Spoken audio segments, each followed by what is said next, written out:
سلام دوستان، وقت بخیر. یه دونه مگان اینجا داریم که ما سپرش رو باز کردیم.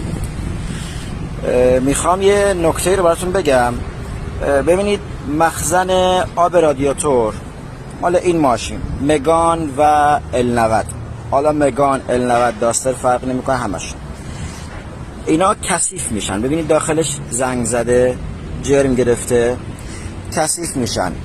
یه خاصیت خوبی که این مخزن‌ها دارن، آب رادیاتور وقتی کثیف بشه اینا یه درصد خیلی بیشتری از جرما رو توی خودشون نگه میدارن. یعنی که جرما رو تو خودشون جذب میکنن، نگه میدن، به خاطر حالت شبکه‌ای مانندی که داخلشون هست. ببینید آب رادیاتور، ما اگر بخوایم اینجا چکش بکنیم، آب رادیاتور تقریبا تمیزه.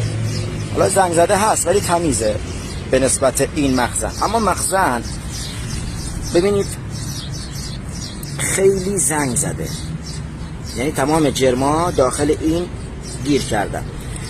واسه این مخزن که متاسفانه ماشین باید این شکلی باز بشه، این ماشینه کلن باید باز بشه. اما واسه تمیز کردنش نه وایتکس، نه جوهر نمک، نه